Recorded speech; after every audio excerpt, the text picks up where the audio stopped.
Welcome to our series, Uncoupling the Myth, where we challenge the narrative that non-monogamy destroys relationships. After a recent podcast episode on this very topic, Natasha was flooded with messages, hundreds of people thanking her for validating their relationship choices and lived experiences. That response made it clear, these voices deserve more airtime. So in this series, we're amplifying real stories and offering a more hopeful, grounded, and nuanced view than what you typically hear about. To be clear, as both a relationship and sexuality expert, Natasha is not here to advocate for non-monogamy or monogamy. She's here to advocate for healthy, ethical relationships, no matter what form they take. Please enjoy this episode. Welcome to the Natasha Helfer Podcast. To help keep this podcast going, please consider donating at natashahelfer.com and share this episode. To watch the video of this podcast, you can subscribe to Natasha's channel on YouTube and follow her professional Facebook page at Natasha Helfer, LCMFT, CST-S. You can also find all her cool resources at natashahelfer.com. The information shared on this program is informational and should not be considered therapy. This podcast addresses many topics around mental health and sexuality and may not be suitable for minors. Some topics may elicit a trigger or emotional response, so please care for yourself accordingly. The views, thoughts, and opinions expressed by our guests are their own and do not necessarily reflect the views or feelings of Natasha Helfer or the Natasha Helfer Podcast. We provide a platform for open and diverse discussions, and it is important to recognize that different perspectives may be shared. We encourage our listeners to engage in critical thinking and form their own opinions. The intro and outro music for these episodes is by Otter Creek. Thank you for listening. Hello, everyone. Welcome to the Natasha Helfer Podcast and to Uncoupling the Myth, which is a new series I've been working on where we challenge this idea that non-monogamy destroys relationships. After a recent podcast, I was flooded with messages of gratitude from people whose choices and experiences were validated by my comments about it. And that response made it clear to me that I would like to give these voices more airtime. So this series is about amplifying real stories, offering a grounded, hopeful perspective to non-monogamy. And as a relationship and sexuality expert myself, I'm not here to say people should be monogamous or non-monogamous. I just want to help people have healthy, ethical relationships in whatever form they take. So that's my agenda. And today I have two folks who are going to be joining me. I've got Maeve and Seth. I'm going to give a brief introduction and then we're going to dive right in because I want to hear so much more about you than what's in my introduction. So Maeve is an intersex, non-binary person born and raised in Utah County. They served a mission, taught at the MTC, and started a family while attending BYU. So lots of Mormon jargon there. If you're not a Mormon, hopefully you know what those things mean. They later left the church, got divorced, and now practice solo-polyamory. They are a somatic practitioner and enjoy contact improv and spending time with their partners. So hi, Maeve, welcome to the show. And then we've got Seth.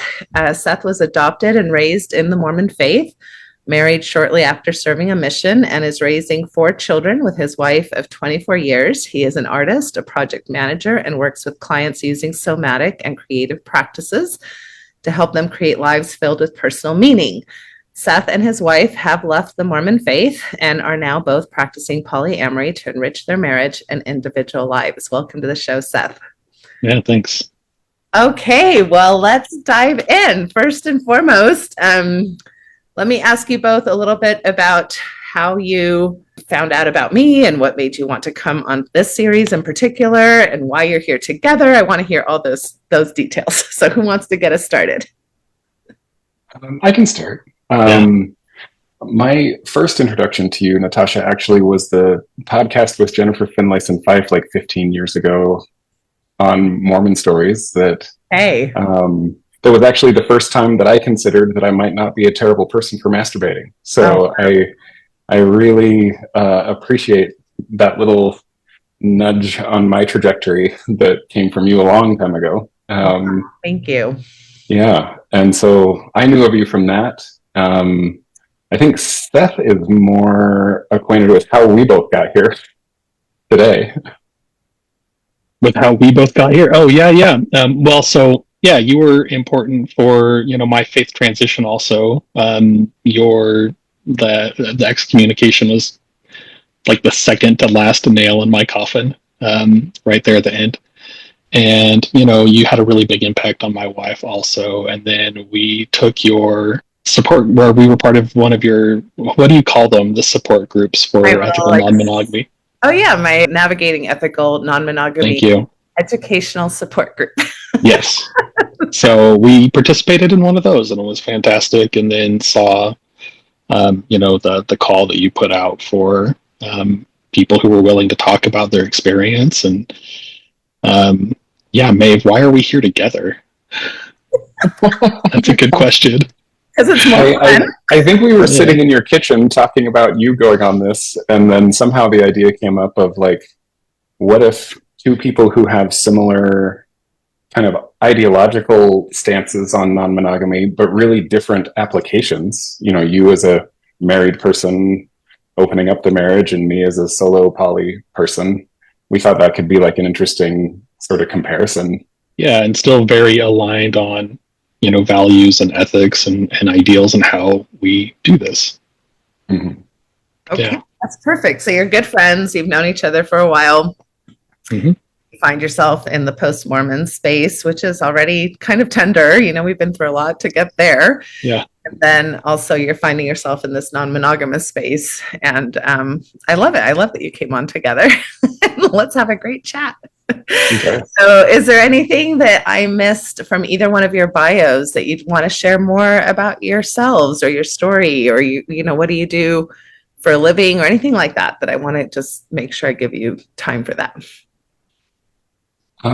Let's see. As far as mine, you summed it up pretty well in the bio. What I do for a living is the somatic work. And so I'm actually calling you from my little office here in Mill Creek. And I think another part of it that I didn't end up putting in the bio, but is probably useful in this conversation, is how much kind of training I received in doing non-monogamous stuff by being in sex positive communities in California when I was out there in the Bay Area. And so when I say sex positive community, that is a bunch of people who talk about sex and are into sex and are really open about sharing about it, but also people who throw big, consent education focused sex parties. These are play parties with 200 people, but to get into the group, you have to apply and go through training, and then they repeat the consent talks every time. And so it's really kind of like a lab for learning how to know what you want and ask for it, and sometimes get disappointed in those asks, and sometimes get rewarded for being bold. And I think that was really formative for me after leaving the church, getting there and being like, wow, there's 200 people having sex at this party and it's okay for me to be here. And, getting to see all these different ages and bodies and people and genders and things all getting together and finding exciting and interesting and sometimes tender things to work on together. So I think a lot of who I am as a polyamorous person now is kind of came from being in one of these communities where I got to be with people who'd done it for 20, 30 years and, knew how to gently correct me when I did something weird, or, could kind of pull me aside and be like, hey, not like that, and so that has been really I guess informs, who I am now in all of this. Okay. Thanks for sharing that. That's great info to have about you. What about you, Seth? Anything else that you want to mention from your just history? I think the only things that are probably noteworthy of leaving out is that I didn't talk about gender or sexuality at all. So I'd throw in that I'm a queer man, and that I didn't realize that until probably within the last 5 years, just deeply repressed. And that plays into all of this for me as well. And then similar, job-wise, part of my career is somatic work with folks, but also taking a real approach to, or really focusing on creativity and how do we, be more creative and create the kind of life that feels the best to us. So, experience-wise, just way newer to this than Maeve is. Really grateful for community that I've been able to find here, and for Maeve and other folks who've been helpful and mentoring me along the way. But yeah, only been at the ethical non-monogamy polyamory thing for a couple of years now. Still feel like a little baby at it, kind of. Yeah. Okay, perfect. Well, so let's dive in. I mean, the main reaction of why people contacted me was because there is quite a lot of, I don't know if we want to call it myth or story around this idea that non-monogamy is dangerous, it's taboo, it's not sustainable, right? Especially if you're going in from the perspective of having been monogamous and now you're opening up your marriage, that it almost never works, right? These are the kinds of things that I hear a lot in different circles. And obviously you both had a reaction to that type of language in order to contact me. So let's start there. What comes up for both of you when you get confronted with that kind of mindset? Part of me wants to agree still, because it's hard. And I think that's part of the reason that I wanted to come on here and talk about it, is because I think there are kind of two camps. It doesn't work or it does work. And I think that there's not enough talk about how challenging it is and what it takes to make it work. I think that, it can create a lot of chaos in a life. And I also think people can be prepared to deal with a lot of chaos. So really want to talk about that piece of it, that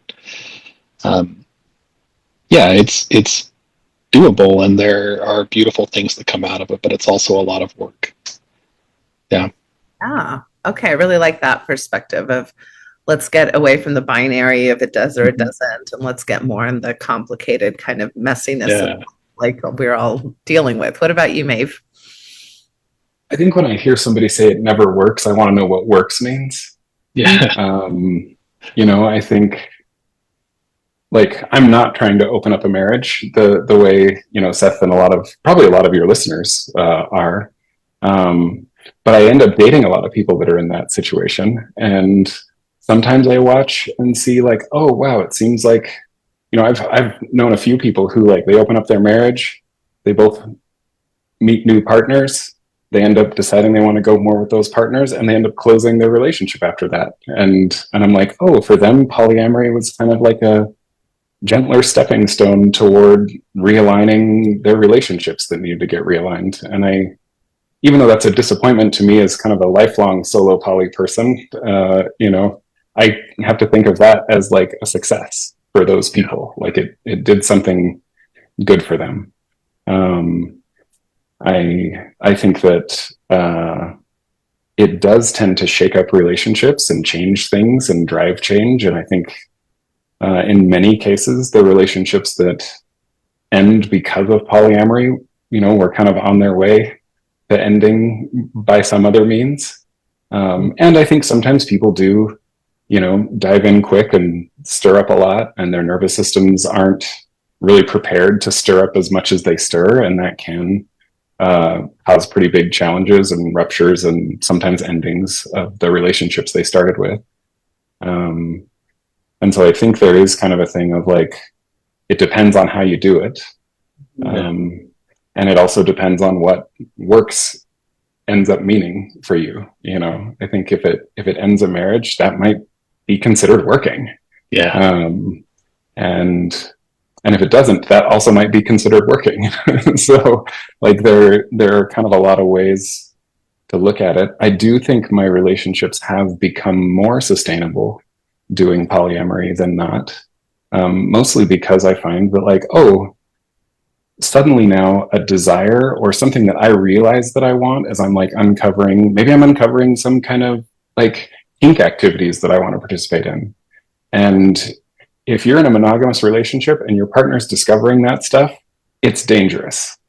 It's dangerous to find out, they want something I don't want to give them. That is a threat to the relationship. And when I discover something new now, my current partners don't have to worry about it, even if they aren't interested, because me going and exploring that thing isn't a threat to our relationship because our relationship is already good, even though it doesn't have that thing. And so then the relationships tend to be more sustainable. They last longer. They sometimes shift form more. But that also makes them more resilient to be in a relationship with someone and say, you know what, like I'm not feeling super sexually charged right now in our relationship, and being able to kind of take that off the table and maintain the other parts of the relationship that work, and then come back to it at some point or not, or something, means that like people stay around longer most of the time, because we can make adjustments instead of it being kind of we're in a relationship or we're not in a relationship. And so the breadth of different types of relationships, I think, makes, you know, being in community and being in family and being in partnership with people more flexible and resilient and able to kind of bend at times without breaking. Yeah. And I think that's been helpful to me. Yeah, my wife helped me write my bio, which I love. But you know, the last line she put in there that we're, exploring polyamory. It's enriching our marriage and our individual lives.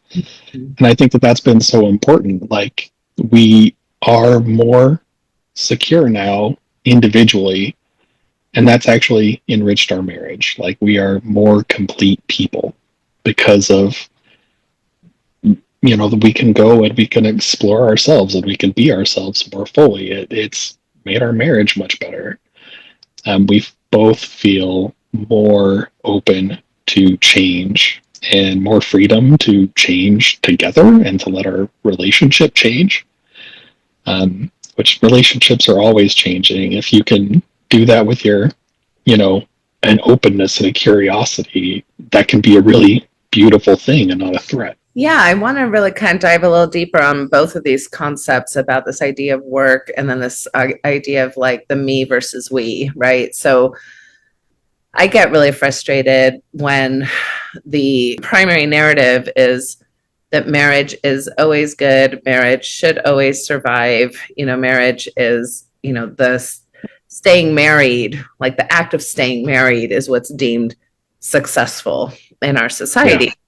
When I've been working, as a marriage and family therapist for 30 years, and many very sad, toxic relationships, that they're kind of trying desperately to force a working per se, mainly, I think, because of societal factors, not so much because they still are in love with each other or even like to have sex together, but because we've got kids, or there's financial constraints, or the church doesn't want us to divorce, or our parents don't want us to divorce. And so there's so many like challenges to people even having the potential conversation, maybe this isn't working for us. And there's so much stigma even with that.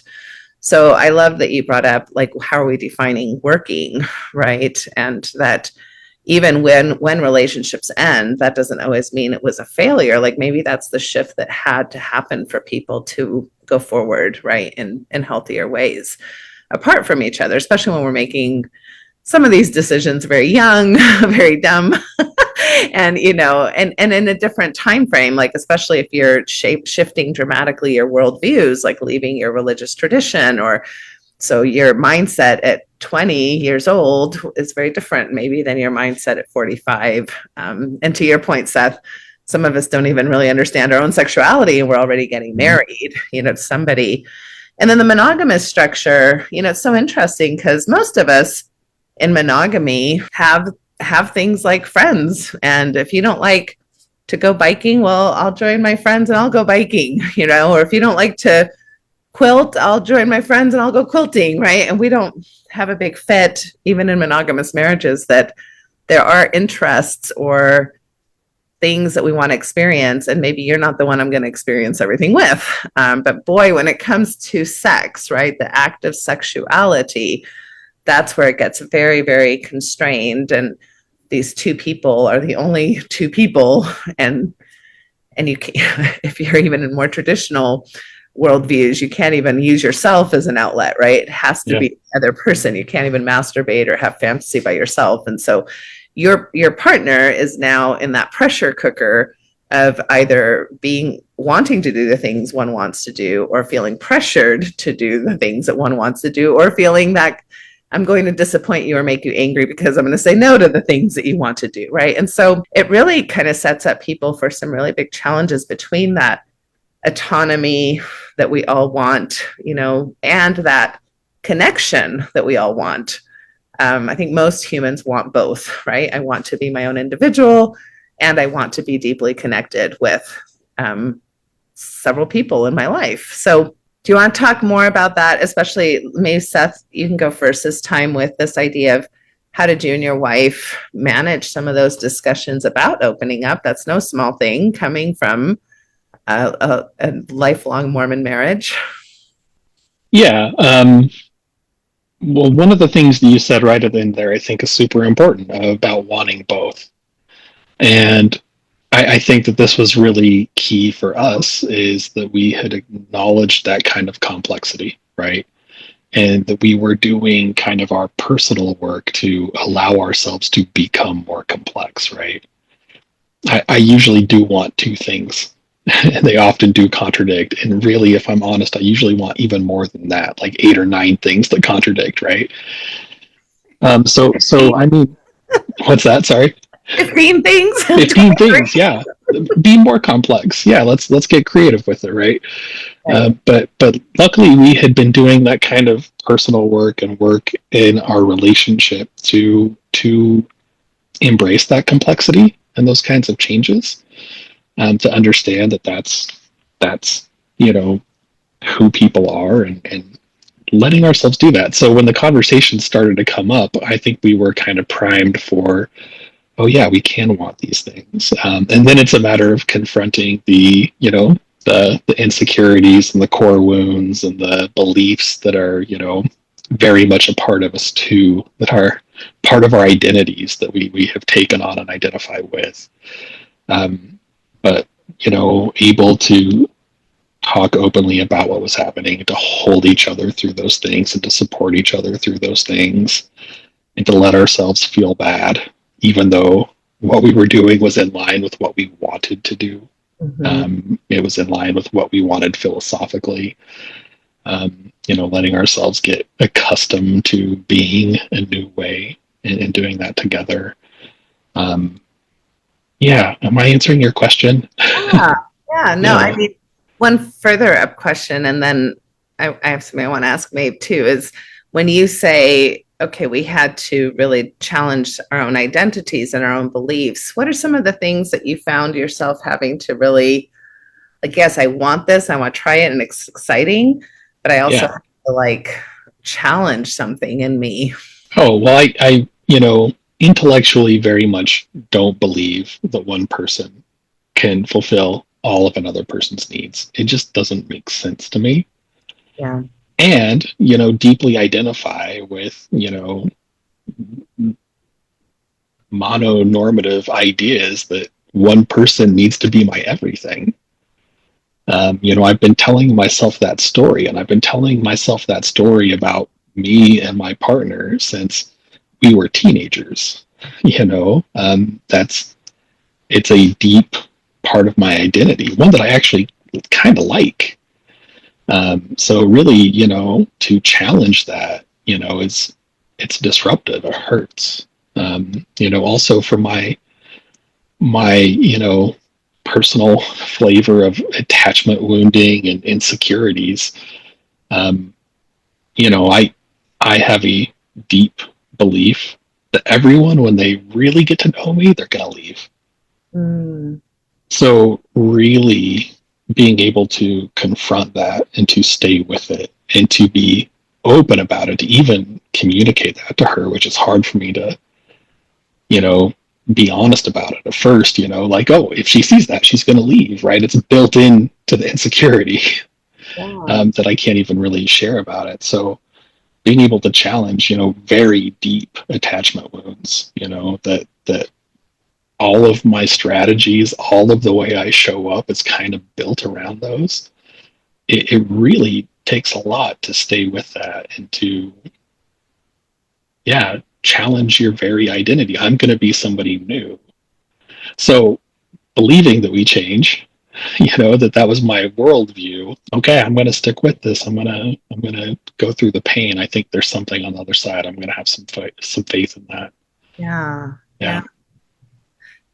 Yeah, something that Seth said, Maeve, is, this idea of wanting, like I do want both. I want my autonomy and I want my connection. And coming from the systems we all come from, which is Mormonism, even the concept of wanting is considered somewhat self-centered, right? And so we come from big self-sacrifice type of themes. Well, and most of Christianity, quite frankly, not just Mormonism, but I wonder how you navigated that idea. And plus you came into, it sounds like, non-monogamy post-monogamous divorce. And so how did you make that decision of, okay, now, instead of partnering just with another person, I'm going to go a whole different relational structure route? Yeah. I mean, the funny part of that story is the first thing I did after leaving the marriage was jump back into another relationship that was essentially another marriage for 3 years. Okay. Yeah. And in the process of that, realized like, oh, this person's really different from my first marriage. And some of the stuff is the same. And ended up finally getting into therapy and, really starting to kind of uncover some things. And it wasn't super long before I was like, wait, I don't know how straight I am. And I don't think I'm monogamous. And then that still, there was still a lot of challenge there in trying to figure out, how to live that and enact that. And then I think the thing that Seth said earlier that I think is really important is that like you can be convinced of polyamory. You can be like, okay, I've read the books and I follow all of the social media, folks on Instagram that talk about polyamory, and I'm sold on the idea, and still not have like deconstructed the patterns of monogamy and the patterns of it's the same thing that happens when people like realize that they're queer and they still have a lot of like straight shit going on in here, and so there is kind of like a twofold thing of like, wait, I think I like this thing, and then, oh, but I actually have to do some work to be able to enjoy it. And the thing you said about wanting is definitely a part of it. Like I continually am unpacking places where I don't notice that I don't let myself want something. And I remember like, doing some training with like Betty Martin's work around the Wheel of Consent and some of that. And one of the practices that they do in that world is they get these people and sit them across from each other face to face, and you just start naming things that you want. And the other person isn't there to like meet your want. They just say, it is good to want every time you name a want. And to watch like the whole room full of people like almost sobbing, hearing that it's okay for them to, that it's good for them to want the things they want, like always shows me how like just how not okay we are with wanting. It makes me think of like a time I was in therapy early on before I even started getting into this stuff, and sitting with my therapist being like, well, is this thing a want or a need? And from my Mormon background, that was a big important thing. It was okay to ask for something that you needed, but it wasn't okay to ask for something that you wanted. And he kind of looked at me and went, okay, well, what's a need? What do you need? And I was like, tried to name things. And eventually I said, well, okay, food. And he goes, well, only if you really want to stay alive. And I realized that like, there really are no needs. I mean, the only thing we really need to do is die. That's the only like not optional one. And everything else is just different degrees of wanting. And like, yeah, I really want to stay alive. So I want to eat enough that it feels like a need, or I want community enough that it feels like a need. But really, those are kind of a hierarchy of wants. And when I kind of strip away this idea of need versus want and just realize everything's a want, then wanting food is just as valid as, wanting to be slapped or, wanting to,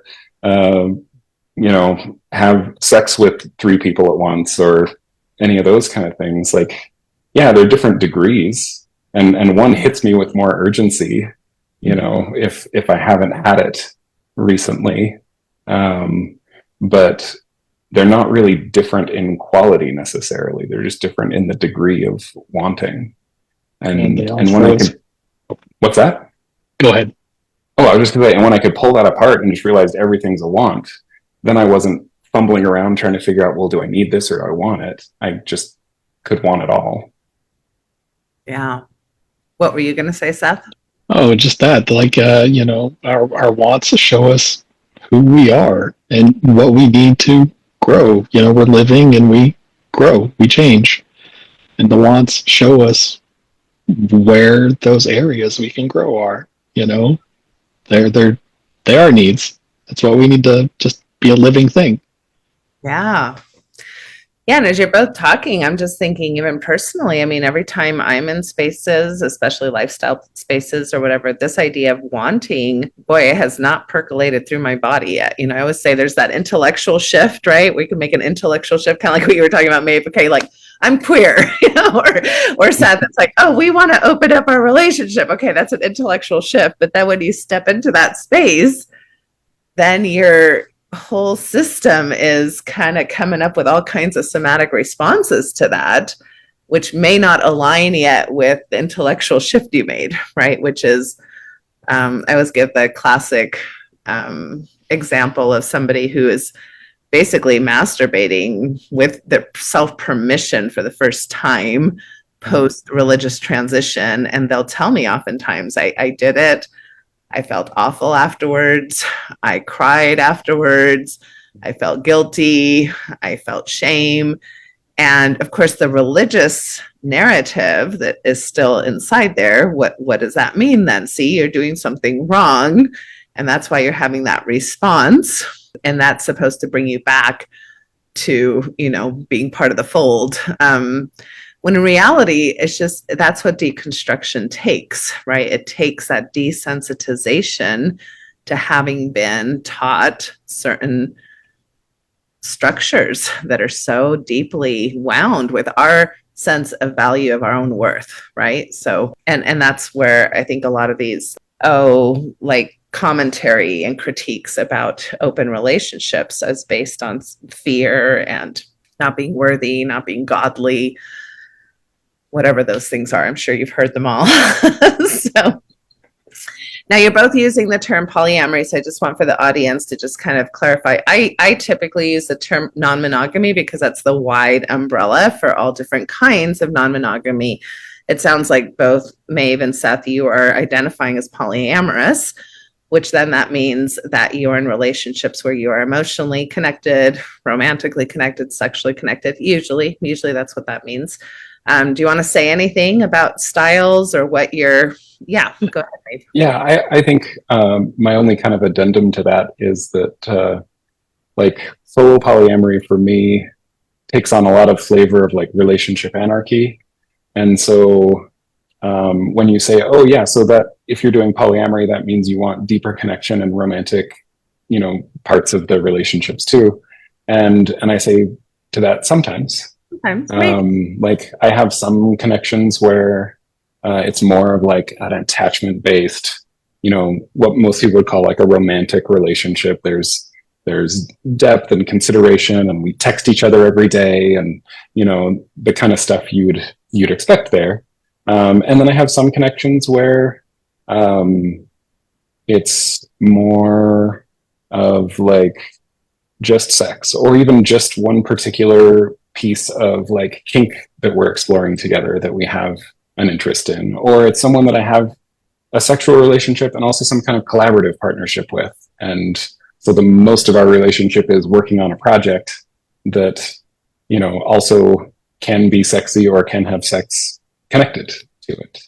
And so for most of my closest people, I think a term that a past partner of mine coined called friend lovers is probably the best description, mostly because we heard the term friends with benefits a lot, and we found that in practice, friends with benefits tends to be pretty light on the friendship. Like it's almost more like a kind of euphemism for like a consistent hookup. And we wanted something that was really like, hey, we have this friendship, we have this like deepening care and concern for each other, and we sometimes have sex, but like the friendship is really kind of like the core of it, and sex is, you know, sometimes a part of that, and sometimes not. And if sex isn't a part of it, it doesn't mean there's something wrong with the relationship. It just means that's not what we're doing right then. And so I probably, even like my closest couple of people that are in my life right now, I'd probably say that's more like friend lovers than like a typical romantic relationship. We're not trying to move in together ever or co-parent our kids with each other or any of that kind of stuff. And sometimes we get the kids together to hang out on a Saturday, you know? And so like, that's kind of the, I think one of the things about relationship anarchy is there's much less of a like goal orientation toward that sort of typical escalation of relationship. And the goal is more like, hey, what do we want to do together right now? And can we set this up in a way that as the what we want to do together changes over time, we can adjust with it and kind of decide which parts of relating are like alive for us in any given moment. And so that, I mean, and that kind of leads back to the thing I was saying before about sustainability and flexibility. But yeah, so I do have connections that would look romantic, I guess. That word is always hard for me now. I don't really know what I think about that word anymore. It makes less and less sense, right? Over time, it really does. Because in, you know, in the monogamy culture world, romantic is a signifier of, oh, it's not a friendship, it's a romance. You know, and there's kind of this binary thing. It's either I'm friends or there's romance. And I'm like, okay, well, I love my friends and I also fuck my friends. And, you know, like I gotta figure out like what that means in there. And so romance is kind of a weird term, but yeah, I do have some that would probably look more romantic and some that would look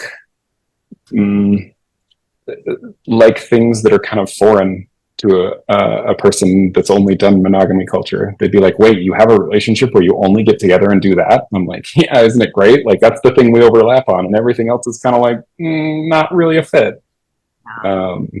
So, yeah. Yeah, I think that's what I love the most about any kind of minority population group is that we really play with language. You know, the queer community has done this, non-monogamous community has done this. You know, I think it's like, just coming up with different terms, different things, like noticing where certain language like limits, right? It's a box, like the word is a box, and you either have to pull apart the box and have it mean something else or come up with different language altogether. And I think that's kind of cool. So yeah, okay, well, let's close up by, let's use, I guess, the last 15 or so minutes for the two of you to really kind of hone in on, okay, if we had to say, how has non-monogamy benefited us in our lives versus also what would be like 2 or 3 challenges? I know you've kind of like stepped around and said, yes, there are some, but you haven't been super specific. So maybe if you can say, look, it kind of kicked my butt in these 2 or 3 ways, right? Like I really had to challenge this or that, or rethink how I would do things, or, and then I would like for you to say, but, and also, you know, like, look at the many ways it has benefited my life. So who'd like to, let's start with challenges first. Let's have you both take a turn on that. I think really, you know, I touched on this before, but that insecurity, the attachment wounding that I carry. I mean, when I said early on that it create like that opening a relationship creates chaos. Looking into your like deepest fears about yourself is hard. It's really scary. I cried a lot for a year. It was, you know, emotional upheaval to go through that, and really challenging. And I'm grateful that I had done a lot of work personally that I felt like I knew what to do with fear, what it meant, how to work with it. If you don't mind me asking, like, was the fear with your wife, like that she would find somebody else or leave for somebody else?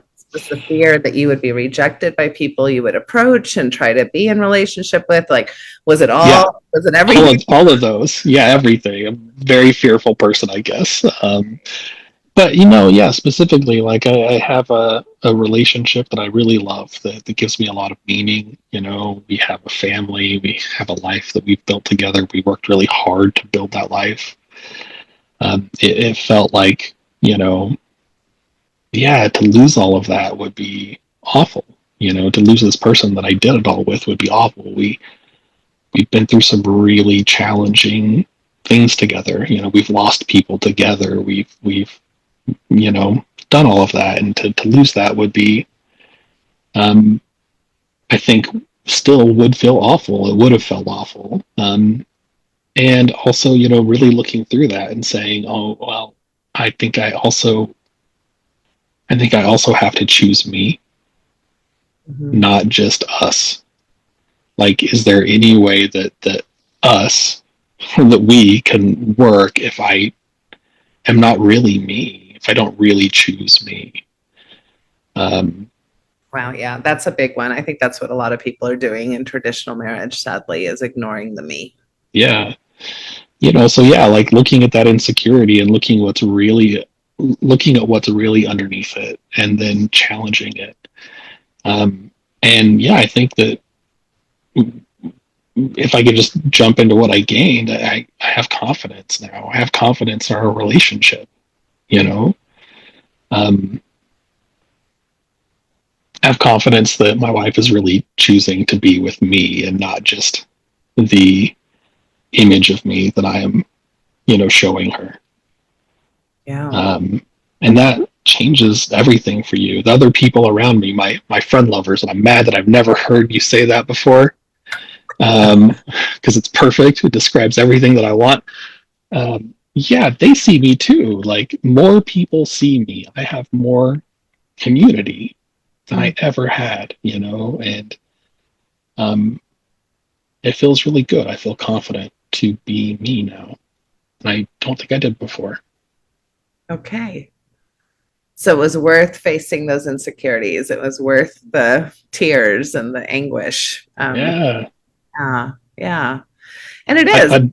I'd do it again. Yeah. And also, hopefully, I'd do it smarter again. Right. Yeah. Right. Yeah.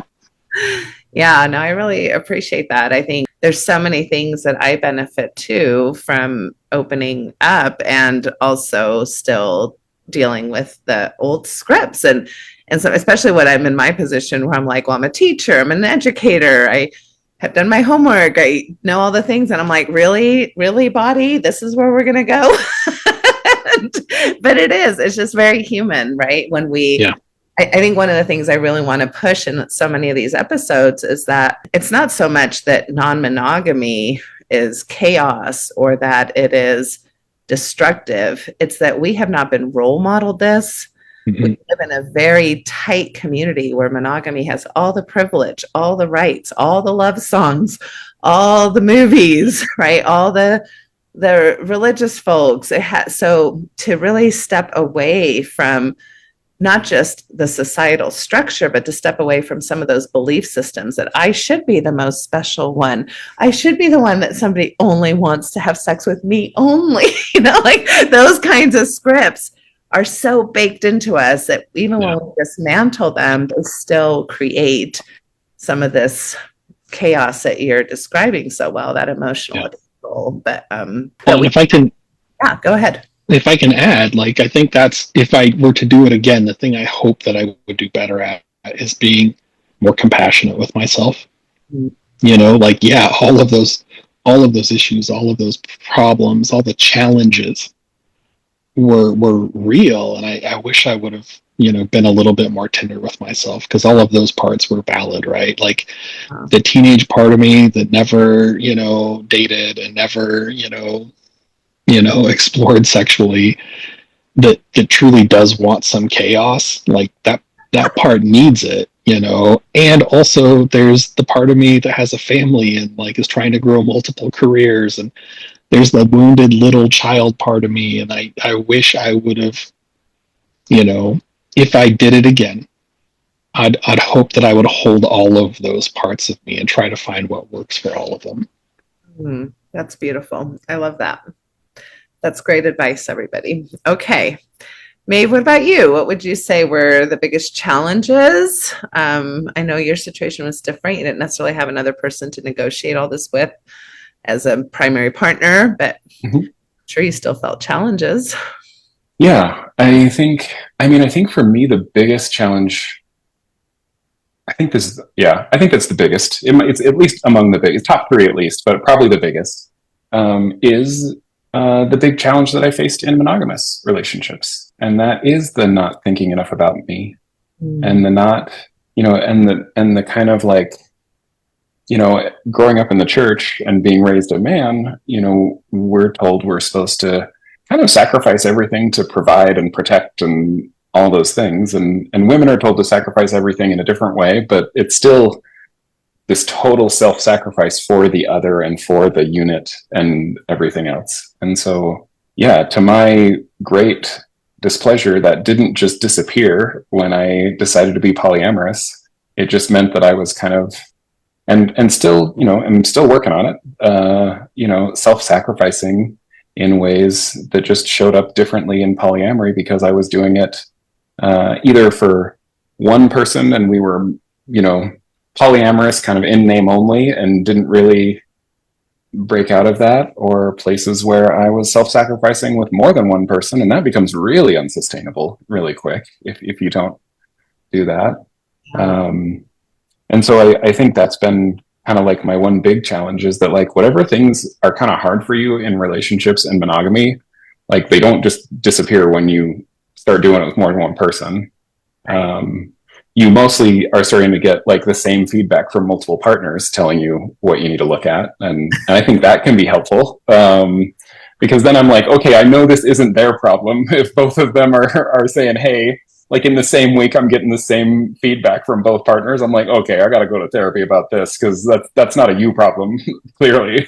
Darn it, I can't dismiss it as yeah, I can't just be like, that's your projection, because everyone's projecting the same thing onto me at the same time, even though they have different backgrounds. So I'm kind of screwed there. And so I think that's been a big challenge, learning how to recognize that I have more space in my calendar than I have the energy to really show up in all of it if I fill it up is really interesting. So like getting more attuned to my own energy levels and nervous system activation and all that stuff to be able to say like, oh, I do have more time to add more and I don't have more energy to add more, I think has been really helpful. And a challenge, like a thing that I'm still wrangling with.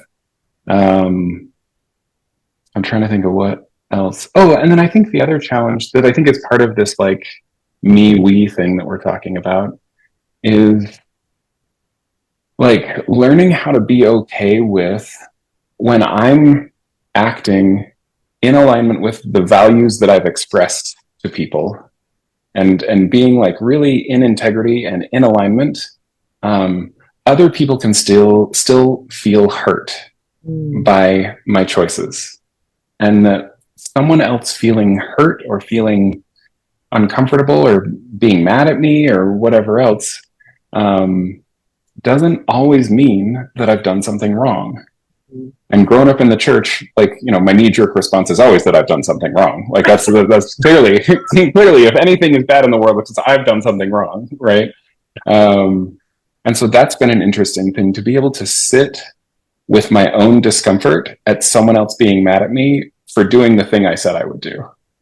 And it's really easy for me, and I think for a lot of people, to kind of buckle under the strain of someone else being mad at me or being upset by me, even when I'm acting in accordance with my values. And so having that kind of stronger core to be able to be like, wow, you're so upset, and I can be here in compassion with you, and I can hold you in it, and I can not fold. Has been like a real intense challenge for me, just because so much in me, just as soon as somebody's crying or somebody's upset, I'm, I was conditioned to be, this man that comes in and fixes it when someone's sad, or especially when my partner's sad, that I got to save the day or, do all that. And sometimes, just being able to sit back and say, wow, I can see that you're really hurting. And that doesn't change what I'm going to do or how I want to be, but it does make me want to be here and show up and give you my attention and time and care and soothing and all of that stuff. And I'm still going to go do this thing that you're upset about. Yeah. I love that. That's such an important point, because we do grow up in kind of conflict avoidant cultures. We grow up in fix-it cultures. And I think one of the things I often say is, can we put things on the table without having to do anything about it just quite yet? I think sometimes when we put things on the table, immediately people are like, oh no, that means I have to pick it up, or I have to squash it, or I have to, it's like, just let it sit on the table. We don't have to make any decisions, and we don't have to fix it. And yeah, sometimes we just hurt each other because we're different, not because we've done anything wrong, or we want different things, right? And so, or we don't even understand exactly what we're upset about. Sometimes that never happens. The majority of the time, I don't know what I'm upset about until I sit on it for 3 days. Right? And then we have some contemplation to go through. So, but yeah, I think we have this intolerance of tolerating the discomfort and why we want to fix it so quickly. And I love how you just described all of that. Okay, so what would you say, Maeve, have been the benefits then of non-monogamy for you? I heard somebody talking about this the other day, and I really resonated with it, where they were just like, if you're choosing between monogamy and non-monogamy, you're picking which hard you're okay with. And even though there's a lot of challenges with non-monogamy, and sometimes it just means that whatever challenges you're facing, you're just multiplying it by more people. I'd rather choose the hard of the complexity and the sometimes chaotic sense of it, and the having to manage so much more, and the Google calendars and all that kind of stuff. I prefer that over the hard of shutting down desire. And I just really got to a point where I couldn't just live with continuing to shut down desire. And it doesn't mean I even get all of my desires. It just means that I don't have to shut them down, that I can want, and I can yearn, and I can pine, and I can chase, and I can do all that stuff. And yeah, I'm choosing the heart of the complexity over the heart of just having to live clamped down. And I just couldn't abide that anymore. Yeah, I love that. I love that. That's exactly right. This is why, I think whenever monogamy and non-monogamy get pitted against each other, I'm like, we don't need to pit them against each other. They're two different relationship structures. They both have pros and cons. They both have challenges and benefits. One of them just has a ton load more privilege than the other one in our current structure. But yeah, I really appreciate that, because I don't want people who are listening to all of these series I'm doing to just think, oh, well, this is the only way. It's a way. And because it's so stigmatized, we're trying to bring, more information about it forward. But I think even, that, go even ahead. In that way, there's really different ways of doing it, yeah. And I think, because you came to my class, Seth, one thing I hear all the time from the people who attend my groups is, well, this is also helpful, or this would have been helpful in our monogamous relationship. It's like we're talking about the same principles, right? Honesty, transparency, differentiation, hard work in sitting with emotional regulation, treating somebody else with respect, consent, these principles are applicable to both. They just look different depending on which structure you have. So All right. Well, with the last few minutes, I'm always, one of my fears is that I haven't asked the questions you had hoped I would ask.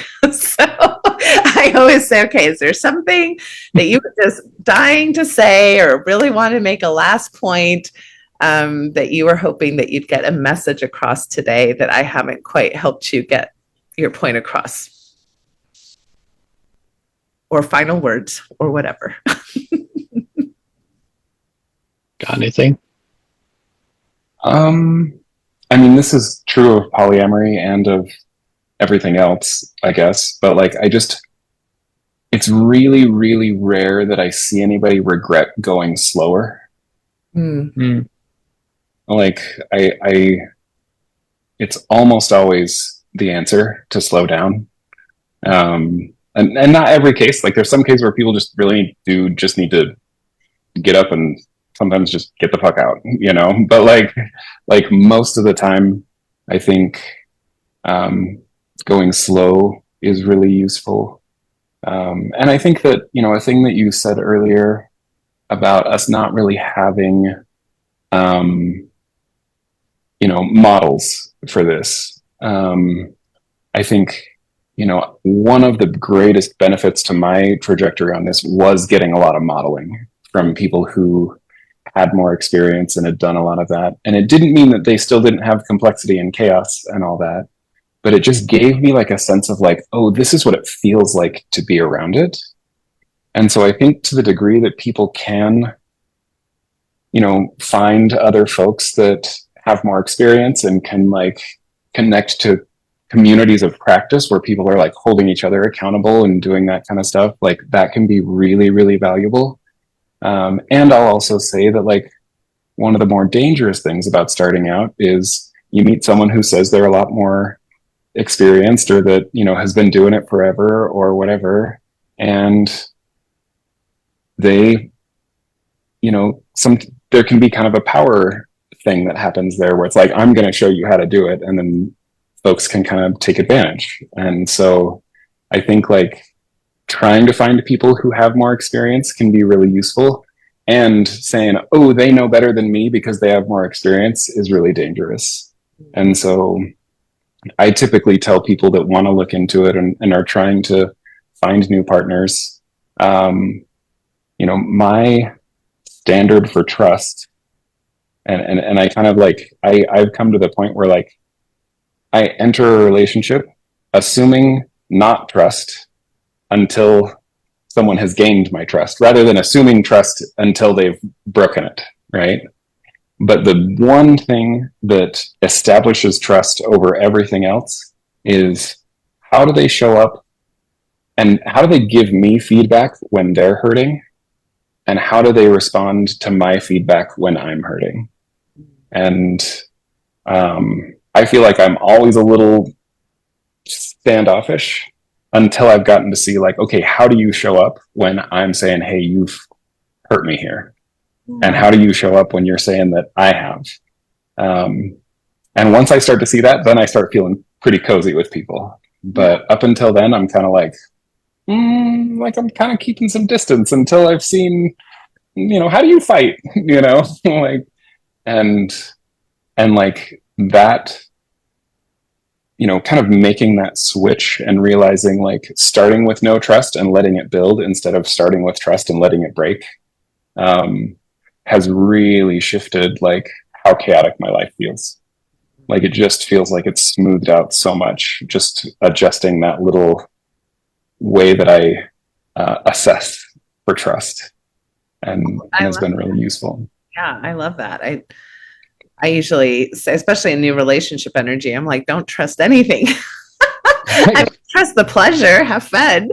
But until you have some time under your belt and you have a few arguments or you see, you know, some difficulties in how both of you or many of you respond to that, it's you don't really know, because we're all shiny at first. I mean, we all it's natural to especially on that chemical cocktail, you know, right? those drugs that all come in on the new new relationship energy, like it's not like we're being manipulative. It just is. It just we're putting our best foot forward. That's a very natural human thing to do. And then as things settle, we start showing a wider variety of who we are. Thank you, Maeve. Those were all really great points. Seth, what about you? Any final points or I think it's pretty simple. We've talked a lot about chaos, and I really think it's a great word. And also, we can get really good at chaos. Mm-hmm. Like, you can get way better at calendaring than you ever thought you could, and way better at communication, and way better at, like, sitting with your own feelings and, you know, learning who you are and communicating that to other people. Like, yeah, we're capable of a lot. Yeah. But yeah, be ready to do that work, to go in with eyes wide open. I really like that invitation, because I think when people say, oh, it's hard, it's challenging, you're going to have to work at it, it's almost like, don't do it.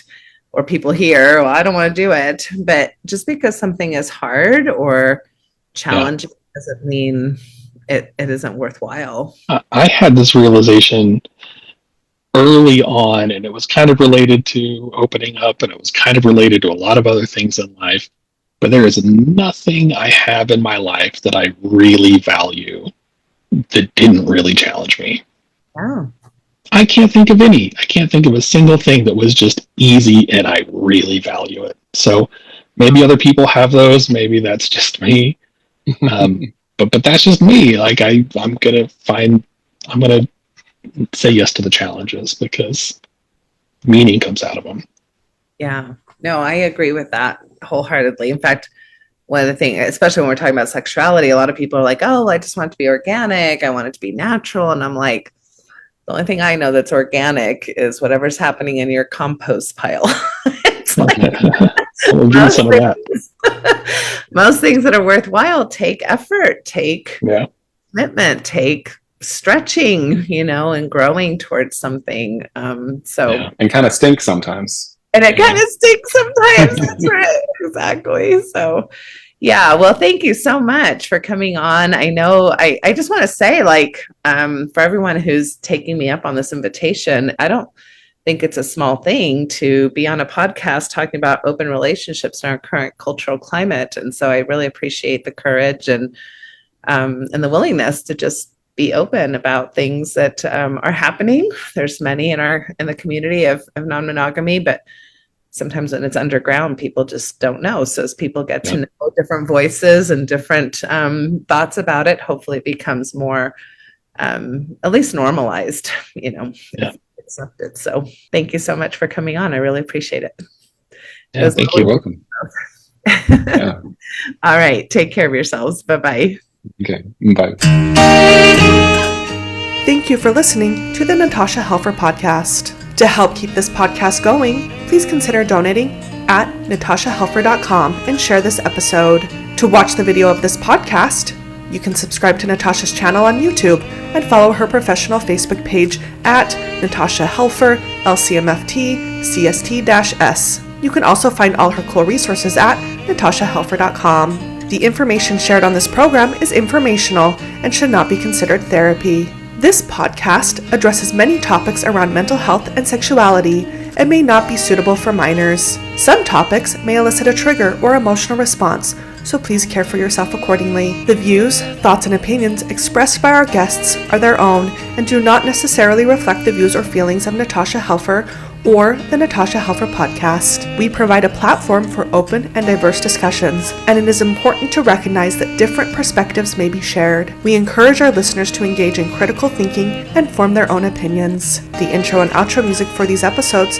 is by Otter Creek. Thank you for listening. There is a place where time slows to nature's pace, and there is space there to find yourself in her embrace. Some places should be left alone. Say the so we can always go to the homeland of the heart.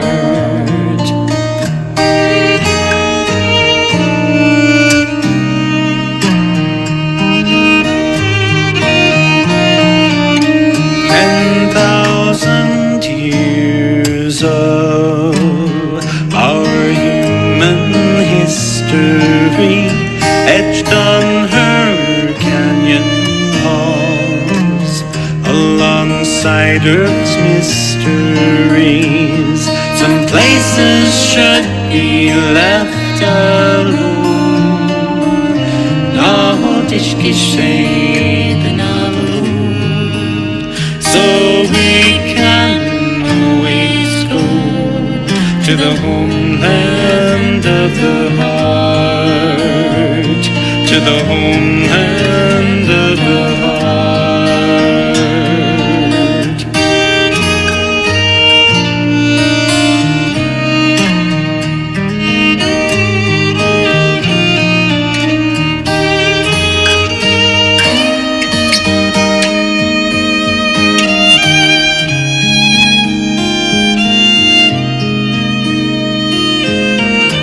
Deep in our cities, we sleep without her stars, yet still her presence sustains us from afar. Some places should be left alone. Något geschehen alone. So we can always go to the homeland of the heart, to the homeland of the heart, to the homeland.